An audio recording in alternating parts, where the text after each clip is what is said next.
విద్యార్థులారా, డిగ్రీ ద్వితీయ సంవత్సరం స్పెషల్ తెలుగుకి సంబంధించి 5వ యూనిట్ అండి. దక్షిణాంధ్ర యుగం.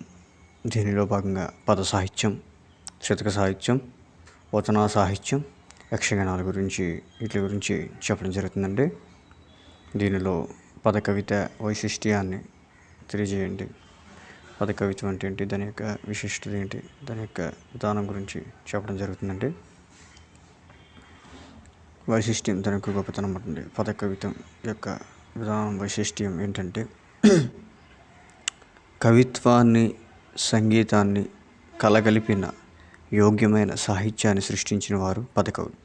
కవిత్వం అంటే కవిత్వానికి సంబంధించి దానిలో ఉన్న కవిత్వం సంగీతం ఆ రెండు కలగలిపిన యోగ్యమైన ఆ రెండు కవిత్వము కవిత్వంలో ఉన్న గొప్పతనం, దానిలో ఉన్న సంగీతంలో ఉన్న భావం కలగలిపి ఒక గొప్ప సాహిత్యం అట. యోగ్యమైన అంటే ఒక గొప్ప సాహిత్యాన్ని సృష్టించిన వారు పదకవులు అండి. ఎవరంటే పదకవులు.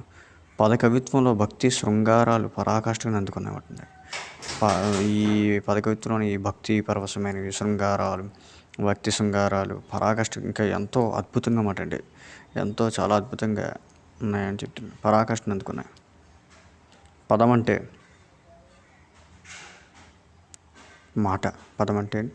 మాట. పదకవిత పండిత పామర జనరంజకమైనది.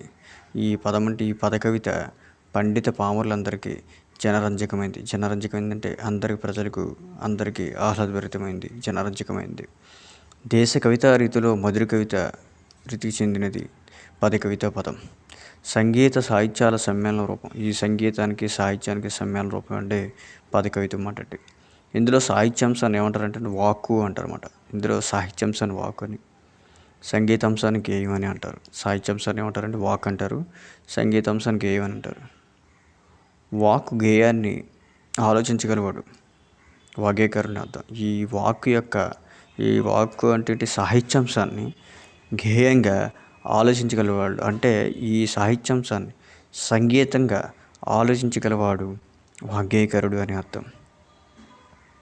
సంగీత ప్రధానమైన ఈ సంగీతానికి ప్రాధాన్యత చాలా ఎక్కువ మాట అండి. సంగీత ప్రాధాన్యమును, వాటి కృతులను, సాహిత్య ప్రాధాన్యం బట్టి వాటి కీర్తనలను, ఆ కీర్తన బట్టి ఆ సంగీత సాహిత్యాలను చాలా అద్భుతంగా ప్రాధాన్యం బట్టి వాటి పదాలు చెప్పవచ్చు మాట.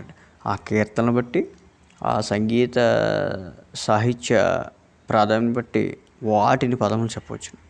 దేశ కవితలను సమర్థరించిన కవులు ఉయ్యాల పాటలను, శంకర పదాలను, వెన్నెల పదాలను, నివాళి పదాలను ఇవన్నీ పేర్కొన్నారు అన్నమాట. ఈ పదాలన్నింటినీ పేర్కొన్నారు. తెలుగు పద కవితకు 15వ శతాబ్దం వసంతకాలం. ఈ తెలుగు పద కవితకు 15వ శతాబ్దం నుండి దీని యొక్క వసంతకాలం అంటే ఈ పద కవిత బాగా అభివృద్ధి చెందింది. తెలుగులో పద కవితలు రచించిన వారు తెలుగు భాష తీయదనాన్ని, శక్తిని నిరూపించారు. తెలుగులో పద కవితలు రాసిన వారు మన తెలుగు భాష యొక్క గొప్పతనాన్ని, తెలుగు భాష యొక్క తీయదనాన్ని తెలుగులో పద కవితలు చక్కగా రచించారన్నమాట. వాటిపై అలంకార శాస్త్రాలు, వ్యాకరణాల భారం ఉండదు. తమ జీవితానుభవ సారాన్ని సహజమైన రీతిలో పద కవులు వెల్లడించారు. ఈ తెలుగు పద కవితలు రచించినప్పుడు అంటే ఈ తెలుగు భాష తీయదాన్ని చాలా చక్కగా నిరూపించారు. వాటిపై ఏం చేశారంటే అలంకార శాస్త్రాలు కానీ, వ్యాకరణాల భారం అంటే వ్యాకరణ గ్రామర్, అలంకార శాస్త్రాలు వ్యాకరణాలకు సంబంధించి కానీ ఏ భారం ఉండదండి. తమ జీవితానుభవం సారాన్ని బట్టి అంటే తన జీవితానుభవం ఎవరైతే రచిస్తున్నారు ఈ పదాలని పద కవులు, వారు ఆ జీవితానుభవ సారాన్ని బట్టి అంటే వారు ఉండే స్థితిని బట్టి, వారు అనుసరించే విధానాన్ని బట్టి సహజమైన రీతిలో పద కవులు వెల్లడించారంట. పదకవులు క్షేత్రయం అంటే ఒకరిద్దరు తప్ప మిగిలిన వారు రాజశ్రయాన్ని నిరసించారు. నిధి చాలా సుఖమా, రాముని సన్నిధి చాలా సుఖమా అని ప్రశ్నించుకుని దైవాన్ని నమ్ముకున్నారు. పదకవులు క్షేత్రయం అంటే వారు ఒకరిద్దరు తప్ప మిగిలిన వారు మాత్రం ఈ పదకవులు క్షేత్రయ్యారు అంటే ఒకరిద్దరు తప్ప మిగిలిన వాళ్ళంతా రాజశ్రయాన్ని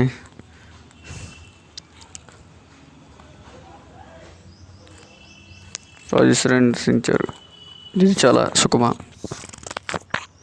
రాముని సన్నిధి సుఖమా వాళ్ళు అనుకున్నారు అనమాట. ఇది చాలా సుఖమా, రాముని సన్నిధి చాలా సుఖమా, దేవుని యొక్క గొప్పతనం, దేవుని యొక్క సన్నిధి సుఖమా, నిధి సంబంధించి నిధి చాలా సుఖమా అని ప్రశ్నించుకుని దైవాన్ని నమ్ముకున్నారండి. చివరికి ఏంటంటే దైవాన్ని అంటే దేవుణ్ణి నమ్ముకున్నారు అన్నమాట. భక్తి కవులు గర్హస్థ్య జనాన్ని నిరసించలేదు. సంసార జీవితాన్ని అనుభవించకుండా ఎవరూ మోక్షాన్ని పొందలేరని వీరి అభిప్రాయం. వీరు ఏమంటున్నారంటే అండి, సంసార జీవితాన్ని అనుభవించాలి, అనుభవించాలి, అనుభవించకుండా ఎవరూ మోక్షాన్ని పొందలేరని వీరి అభిప్రాయం. ఈ సంసార జీవితాన్ని అనుభవించకుండా ఎవరూ మోక్షాన్ని పొందలేరని వీరి యొక్క అభిప్రాయం అన్నమాట. కర్మకాండలకు వీరు ప్రాధాన్యమియ్యరు.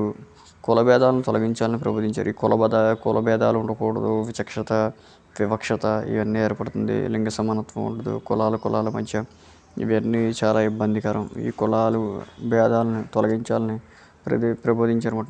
వాళ్ళ భావాలు కూడా ఏంటంటే కుల భేదాలు ఇవి ఉండకూడదు, వాటిని తొలగించాలని ప్రబోధించారు. అందరూ కలిసిమెలిసి ఉండాలి అని ఇవి కవితల్లో భాషా రూపం సామాన్యులకు దగ్గరగా ఉంటాయి. ఈ పద కవిత యొక్క రూపం సామాన్యులకు చాలా దగ్గరగా ఉంటాయన్నమాట.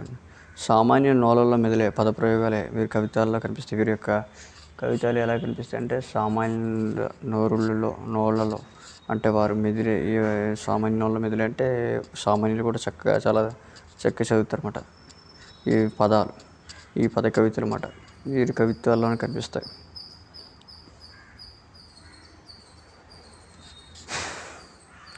తెలుగు సాహిత్యంలో పదకవిత్వం సాహిత్యంగా అలరారించిందండి.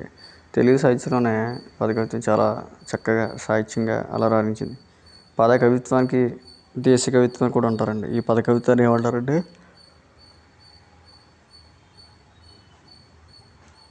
పద కవిత్వానికి దేశ కవిత్వం అని కూడా అంటారు. సంగీతంతో కూడుకుందండి ఇదేంటంటే సంగీతంతో కూడుకుంది పద కవిత్వం. ఈ కవిత్వం పాడడానికి యోగ్యమైనది. ఈ కవిత్వం చక్కగా సంగీతం అంటే ఏంటంటే రాగంతో చక్కగా పాడతామట. ఈ కవిత్వాన్ని ఏంటంటే సంగీతంతో చక్కగా ఈ కవిత్వానికి పాడడానికి యోగ్యమైనది. ఏంటి? పద కవిత్వం ఏంటి? పాడడానికి యోగ్యమైనది, చెప్పదగింది. ఈ కవిత్వంలో సంగీత సాహిత్యాలకు సమాన ప్రాధాన్యత ఉంది. సంగీతానికి సాహిత్యానికి సమానమైన ప్రాధాన్యత ఉంటుందండి. ఏ కవిత్వానికంటే ఈ సంగీత సాహిత్యాలకు సంబంధించి పద కవితకు సంబంధించి ప్రాధాన్యత ఉంది. పదం అంటే పొందబడింది అని అర్థం అండి. పదం అంటే ఏంటి? పొందబడినది. పదం అంటే ఏంటి? పొందబడింది అని అర్థం. రాగం తాళంతో పొందబడిన సంగీతాత్మకమైన ప్రక్రియ.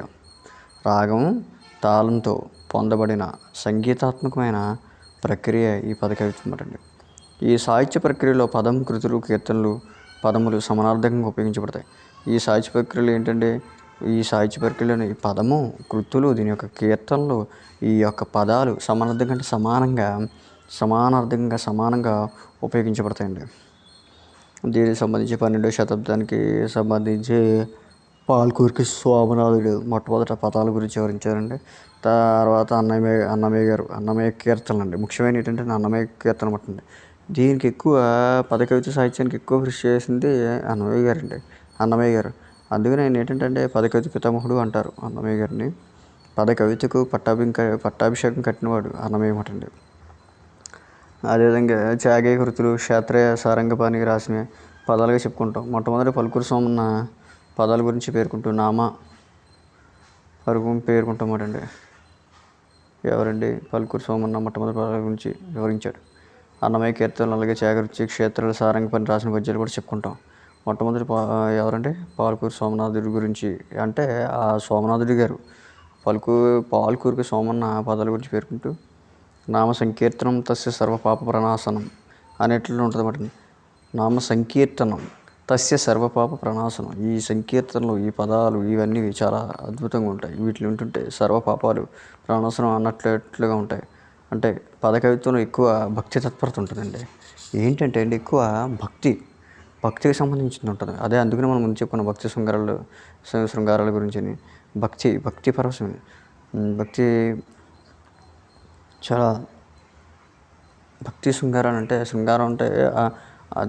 కళల్లో కూడా దానికి సంబంధించి ఆరాధన భావం అండి. ఆరాధనతో ఉండేటట్లుగా ఉంటాయని చెప్తున్నాను అనమాట. భక్తి భావాలు చాలా అద్భుతంగా ఉంటాయని చెప్తున్నాను అనమాట. మనకి అర్థాలు ఉంటాయండి. దాన్ని అర్థం చేసుకునే విధానాన్ని బట్టి ఉంటుంది. మనం దాన్ని వివరణ కూడా తెలుసుకోవాలి. ఒక పదం ఉందంటే ఆ పదంలో ఉన్న దాన్ని గ్రహించేటట్లుగా చూసుకోవాలి. భక్తి మనస్ఫూర్తిగా ఆరాధించేది భక్తి శృంగార ప్రధానమైనది. ఆ శృంగార పరాకాష్ఠను అందుకున్నాయని చెప్తున్నాడు. పదం అంటే పదకవిత అని చెప్పడం జరుగుతుంది ఇక్కడ. పదకవితలు ఎక్కువ భక్తి తత్పరత కనపడుతుందండి. ఆయన ఈ సాహిత్యంలో మాత్రం సామాజిక చైతన్యం ఉద్దేశించగల పద్య కవిత లక్షణం ఉంది. ఇందులో సామాజిక చైతన్యం సామాజికంగా ఎలా ఉండాలి, ఏ విధంగా ఉండాలి, ప్రజలు ఏ విధంగా ఉండాలి, ఇవన్నీ కూడా ఉంటాయన్నమాట అండి. సాహిత్యం చైతన్యంగా ఉద్దేశం గల పద్య కవిత లక్షణం ఇది. ఈ పద కవితకు తాళపాక అన్నమాచార్యులు ఆచార్యుడు. ఈ పద కవితకు ఎవరంటే చెప్పాను కదా మీకు, తాళపాక అన్నమాచార్యులు ఆచార్యుడు. ఏం చేశారంటే అండి ఈయన ఎంతంటే 32,000 పైగా రచించాడండి. ఏంటండి పదాలు రచించాడు. అందుకని ఏమంటారంటే పద కవిత పితామహుడు అని చెప్పడం జరుగుతుంది. అందుకనే ఈయనను పద కవిత పితామహుడు అంటారు. ఎవరినంటారండి? అన్నమయ్యని అంటారన్నమాట. పద కవిత పితామహుడు అని అంటారండి. పద కవిత పితామహుడు అని అండ జరుగుతుంది. ఎవరిని? అన్నమయ్య అనమాట అండి. తాళపాక అన్నమాచార్యులు ఆయన గురించి చెప్పినప్పుడు ఆయన గురించి చెప్పడం జరుగుతుందండి. దీని గురించి ఏంటంటే ఈ పద కవిత్వం వైశిష్ట్యం గురించి చెప్పడం జరుగుతుంది. దానికి మూలం, దానికి కారకులు ఎవరంటే మరి అన్నమయ్య గారు కాబట్టి ఆయన పద కవిత సాహిత్యం గురించి అలా చెప్పడం జరుగుతుంది అన్నమాట అండి. సంగీతనం తస్య సర్వపాప ప్రణాశనం అనేటట్లుగా ఎవరో పేర్కొన్నారంటే దీన్ని సోమన్న గారు అనమాట. పాల్కూర్కి సోమన్న పదాలు, ఈ పదాలు చెప్తున్నాడు. పదాల గురించి పేర్కొంటూ సంగీతనం తస్య సర్వపాప ప్రణాశనం అనేటట్లు. ఎక్కువ భక్తి కవిత్వం ఏంటంటే ఈ పద కవిత ఎక్కువ ఏంటంటే భక్తి తత్పరతను కనబడుతుంది ఇందులో. సాహిత్యంలో సామాజిక చైతన్యం గురించి చెప్తుంది, సామాజిక చైతన్యం మంచి గురించి చెప్తుంది. సామాజిక చైతన్యం ఉద్దేశంగా గల పద్య కవిత లక్షణం ఉంటుంది ఇది. ఈ కవితకి ఎక్కువ ప్రాముఖ్యుడు, ఆధారాన్ని తీసుకొచ్చిన వ్యక్తి, దీనికి ఎక్కువ విశిష్టతకి చెందిన వ్యక్తి ఆద్యుడు తాళపాక అన్నమాచార్యులు అండి. ఈ పద కవిత ఎన్నో శతాబ్దం అంటే ఎక్కువ ఎన్నో శతాబ్దం నుండి బాగా అభివృద్ధి చెందిందంటే 15వ శతాబ్దం అండి. 15వ శతాబ్దం వసంతకాలం అన్నమాట. తెలుగులో పద కవితలు రచించిన వారు దీని యొక్క తెలుగు భాష యొక్క తీయదనాన్ని, శక్తిని నిరూపించారండి. తెలుగులో పద కవితలు రచించిన వారు తెలుగు భాష యొక్క మాధుర్యాన్ని, తెలుగు భాష యొక్క తీయదనాన్ని, తెలుగు భాష యొక్క శక్తిని నిరూపించారన్నమాట. వాటిపై అలంకార శాస్త్రాలు, వ్యాకరణాల భారం ఉండదు. వాటిపై ఏంటంటే అలంకార శాస్త్రాలకు సంబంధించిన పదాలు కానీ, అలంకార శాస్త్రాలకు సంబంధించినవి కానీ, వ్యాకరణాల భారం కానీ ఏం ఉండదండి. తమ జీవితానుభవ సారాన్ని సహజమైన రీతిలో పదకవులు చక్కగా, చాలా అద్భుతంగా వెల్లడించారండి.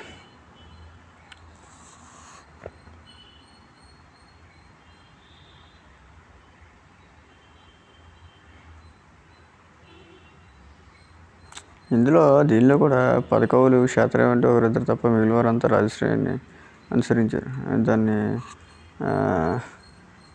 దర్శించారు. నిశ్చల సుఖమా రాముడి యొక్క సన్నిధి సుఖమా అంటే ఎక్కువ రాముడి వరకే ప్రాధాన్యత ఇవ్వడం జరిగిందండి. ఎవరికంటే శ్రీరామచంద్ర ప్రభుకే ప్రాధాన్యత. రాముని సన్నిధి చాలా సుఖం అంటే దైవాన్ని నమ్ముకున్నారు అని ప్రశ్నించుకుని చివరికి వారు దైవాన్ని నమ్ముకున్నారండి. సంసార జీవితాన్ని అనుభవించకుండా ఎవరు మోక్షాన్ని పొందలేరని వీరి యొక్క అభిప్రాయం అండి. పద కవితల యొక్క అభిప్రాయం.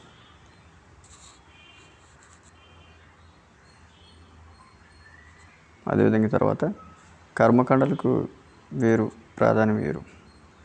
కులభేదాలు తగ్గించాలంటే మొట్టమొదటిగా సమానత్వం రావాలంటే, అందరూ సమానంగా ఉండాలంటే ముఖ్యమైనది ఏంటంటే అండి కులభేదాలు తొలగించాలని కోరుకున్నారన్నమాట. కోరుకోవడం ఏంటి, తొలగించాలని ప్రబోధించారు. కులభేదాలు తొలగించాలని ప్రబోధించారు. వీరి కవితా శైలిలో పద కవితలు కూడా చక్కగా చాలా అద్భుతంగా వివరించారు. వీరి కవితల్లో భాషా రూపం సామాన్యులకు దగ్గరగా ఉంటాయన్నమాట. వీరి కవితలు ఏంటంటే భాష యొక్క రూపం సామాన్యులకు చాలా చాలా దగ్గరగా ఉంటాయి. సామాన్యుల నోళ్ళల్లో మెదిలే పదప్రయోగాలే వీరి కవితలు కనిపిస్తాయన్నమాట. సామాన్యులు చదవగలిగి సామాన్యులు ఇప్పుడు ఈ పదాలు మాట్లాడే ప్రయోగాలే వీరి కవితలు కనిపిస్తాయి. ఎవరి కవితలు కనిపిస్తాయండి? పద కవిత యొక్క కవితల్లో కనిపిస్తాయన్నమాట. ఈ పద కవితల గురించి ఇదండి. పద కవితలు అంటే ఏంటి? పద కవితలు అంటే అండి, పద కవిత వైశిష్టం అంటే కవిత్వానికి సంగీతానికి కలగలిపిన యోగ్యమైన సాహిత్యాన్ని సృష్టించిన వారే పద కవులు. తెలుగు సాహిత్యంలోనే పద కవిత సాహిత్యం అలరారిందండి. తెలుగు సాహిత్యంలోనే పద కవిత సాహిత్యం అలరారింది, ఎక్కువ ప్రతిష్ట పొందింది. అదేవిధంగా పద కవిత్వానికి దేశ కవిత్వాన్ని కూడా అంటారు. ఏమంటారంటే మీరు ముఖ్యమైన పాయింట్లు అన్నమాట. మీరు ఇలా రాసుకుంటుంటే చక్కగా మీకు మార్కులు పడుతుంటాయి. అందుకని పాయింట్ వైజ్ చెప్తున్నాను ఒక్కొక్కటి. కానీ మీరు అక్కడ ఇవన్నీ జాగ్రత్తగా నీట్గా రాసుకుంటే చదివితే ఒకసారి జాగ్రత్తగా రాయగలిగితే మీకు అర్థమవుతుందండి. 5 మార్కులు క్వశ్చన్ ఇచ్చినప్పుడు మీకు పద కవిత వైశిష్టాన్ని తెలియజేయండి అనుకో, 5 మార్కులు చక్కగా రాసేయగలుగుతారు, సరిపోతుంది. పద కవిత వైశిష్టం అంటే ఏంటి? తెలుగు సాహిత్యంలోని పద కవిత్వం సాహిత్యంగా అలరారింది. కవిత్వానికి సంగీతానికి కలగలిపిన యోగ్యమైన సాహిత్యాన్ని ఏమంటారండి? సాహిత్యాన్ని సృష్టించిన వారే పద కవులు అని. ఈ పద కవితలు ఎక్కువ ఏంటంటే భక్తి శృంగారాలు పరాకాష్ఠను అందుకున్నాయండి. పదం అంటే మాట అండి. పదం అంటే ఏంటండి? మాట. పదం అంటే మాట పద కవిత పండిత పామర జనరంజకమైంది. ఈ మాట అనేది, ఈ పద కవిత అనేది ఈ పండిత పామర జనరంజకమైంది. అదేవిధంగా అందరికీ చాలా అద్భుతంగా ఉపయోగపడుతుంది అన్నమాట అండి. చాలా అద్భుతంగా ఉపయోగపడుతుంది. దీని యొక్క విలువలు చాలా అద్భుతమైనమాట. ఏంటి? పద కవిత్వానికి ఏమంటారన్నాను? ఏ కవిత్వం అంటారన్నానండి? పద కవిత్వానికి దేశీ కవిత్వం కూడా అంటారన్నమాట అండి. పద కవిత్వాన్ని ఏమంటారండి? దేశీ కవిత్వాన్ని కూడా అంటారు. అదేవిధంగా ఏంటంటే సంగీతంతో కూడుకుంది పద కవిత్వం. ఇది సంగీత కవిత్వంతో కూడుకుందన్నమాట. దేశ కవిత రీతిలో మధుర కవిత రీతికి చెందిందే పద కవిత. అదే చెప్పాను చూసారా? దేశ కవితకు సంబంధించిన రీతుల్లో, దేశ కవితా రీతుల్లో మధుర కవితా రీతి చెందింది అండి పద కవిత అండి. అదే పదం మాట అండి. పదాలు మాట అండి. పదాలు అంటే ఏంటండి? మాటలు. దీని యొక్క మాటలు. పద కవిత మాటలు. ఈ పదం సాహిత్య సంగీత సమ్మేళన రూపమే ఇది. ఇందులో ఏంటంటే సాహిత్యాంశాన్ని వాక్కు అని, సంగీతాంశాన్ని గేయం అంటారు. రెండు తీసుకోవాలి. సాహిత్యాంశాన్ని ఏమంటారండి? వాక్ అని, సంగీతాంశాన్ని గేయం అని అంటారు. వాక్కును గేయాన్ని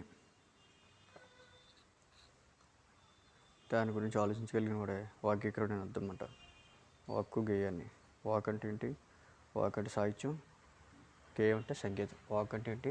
సాహిత్యం, గేయం అంటే సంగీతం అన్నమాట. ఈ రెండింటిని, ఈ సంగీత ప్రాధాన్యం బట్టి, కృతులను సాహిత్య ప్రాధాన్యం బట్టి వారి కీర్తనలన్నీ చాలా సంగీత సాహిత్య ప్రాధాన్యతతో వాటి పదములు చక్కగా చెప్పవచ్చు. వాటి యొక్క పదాన్ని ఈ సంగీత సాహిత్య ప్రాధాన్యం బట్టి వాటి కీర్తనని చక్కగా చెప్పవచ్చండి. దేశ కవితలను సముదారించిన కవులు, పద కవులు ఉయ్యాల పాటలను, శంకర పదాలను, వెన్నెల పదాలను, నివాళి పదాలను, ఈ పదాలను పేర్కొన్నమాట. ఈ తెలుగు పద కవితకి ఏంటంటే ఈ కాలం ఉన్నామండి 8వ శతాబ్దం అండి, 15వ శతాబ్దం అండి. దీనిలో ఎక్కువ అంటే శాస్త్రీయ వంటి వారు కృషి చేశారు. అదేవిధంగా దీనికి బాగా కృషి చేసింది భక్తి శైలిలో, భక్తికి సంబంధించి బాగా చాలా అద్భుతంగా కృషి చేసిన వ్యక్తి అన్నమయ్య గారు అండి. ఎంతంటే ఈయన 32,000 పదాలు రచించారన్నమాట అండి. మంచి గొప్ప భక్తి పరవశమైన వ్యక్తి, భక్తగ్రేసరుడు అన్నమయ్య మాట అండి. అందుకనే వీరిని పద కవిత పితామహుడుగా, అదేవిధంగా సంకీర్తన చారుడిగా అంటారన్నమాట అండి. ఎవరంటే అన్నమయ్య గారు అండి. అన్నమయ్య గారు అన్నమయ్య గారు చాలా అద్భుతంగా వర్ణించడం జరుగుతుంది. పదాలు 32,000 పదాలు పైగా రచించి చాలా అద్భుతంగా రచించడం జరుగుతుంది. వెంకటేశ్వర స్వామి వారికి అంకితం ఇవ్వడం జరుగుతుంటుంది. ఆయన పద కవితలకు సంబంధించి, ఆయన పద సంకీర్తనకు సంబంధించి, ఇది పద కవితకి సంబంధించి సాహిత్యంలో పద కవిత వైశిష్టం అండి.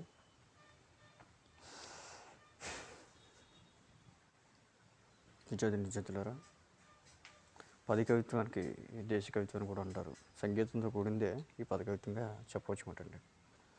ఈ కవిత్వం పాడడానికి కూడా యోగ్యమైందండి. ఈ కవిత్వాన్ని చక్కగా పాడడానికి కూడా యోగ్యమైంది. ఈ కవిత్వంలో ఏముంటాయండి, సంగీత సాహిత్యాలకు సమాన ప్రాధాన్యత ఉంటుంది. ఇవి చాలా ముఖ్యమైన పాయింట్లు.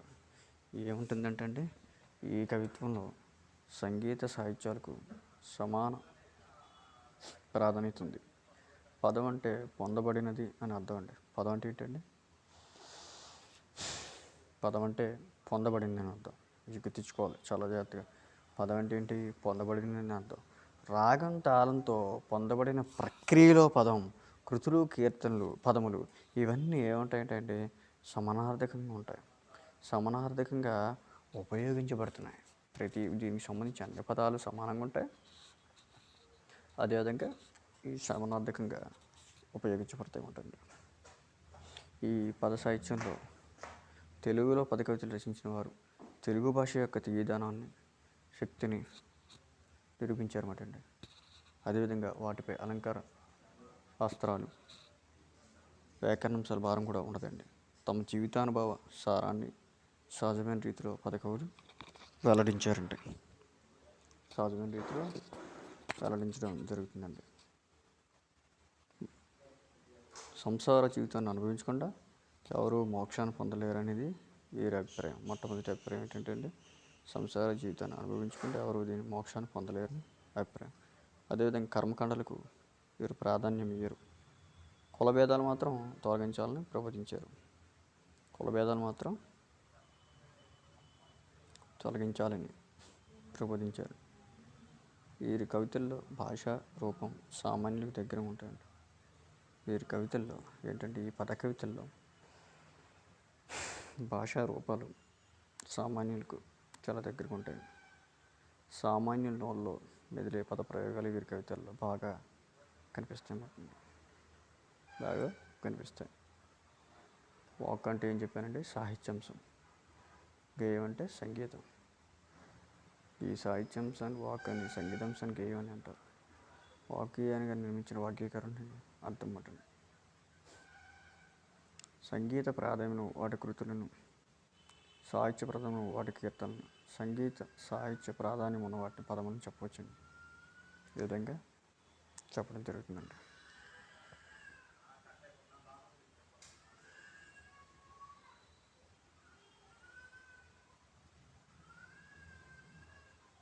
మధుర కవిత రీతికి చెందినది పద కవిత అండి. పదం ఈ సంగీతానికి, ఈ సాహిత్యానికి సమ్మేళన రూపం మాట. పదం ఏంటంటే ఈ సంగీతానికి, సాహిత్యాల సమ్మేళన రూపం మాట. ఇందులో ఏంటంటే సాహిత్యాంశాన్ని వాక్కుని, సంగీతాంశాన్ని గేయమని అంటారండి.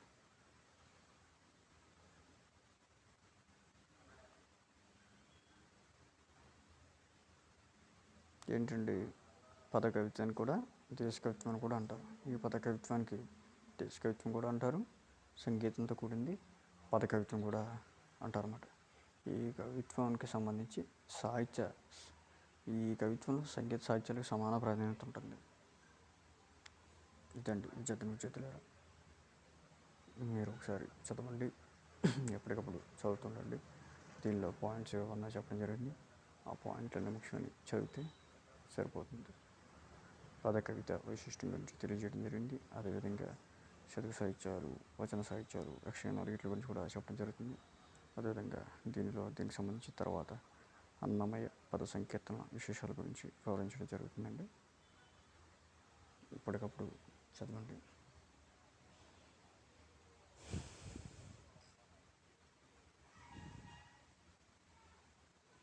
దక్షిణాంధ్ర యుగం అండి. యూనిట్ 5 సంబంధించి దక్షిణాంధ్ర యుగం.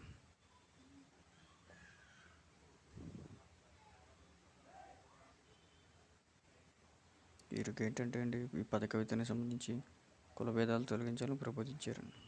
కుల భేదాలు ఉండకూడదు, సమానంగా ఉండాలి, సమానత్వ లక్షణాలు కలిగి ఉండాలి, సమానత్వంగా ఉండాలి, అందరూ మంచిగా ఉండాలి, అందరూ మంచిని అనుసరించాలి అనే కోణంలోనే ఆలోచించారండి. అంతేగాని వీరి కులం ఈ గొప్ప, వారి కులం గొప్ప అని దాని గురించి ఏం చెప్పలే. వాటిని ఖండించారు. కులాల మధ్య తారతమ్య భేదాలు లేకుండా కులాల్లో భేదాలను తొలగించాలని, కుల భేదాలు లేకుండా తొలగించాలని ప్రబోధించారు. అదేవిధంగా చాలా కృషి చేశారండి. వీరి కవితల్లో భాషా రూపం సామాన్యులకు దగ్గర ఉంటాయి అన్నమాట. అందుకనే ఈ ప్రయోగాలు వీరి కవిత్వంలో బాగా కనిపిస్తాయండి.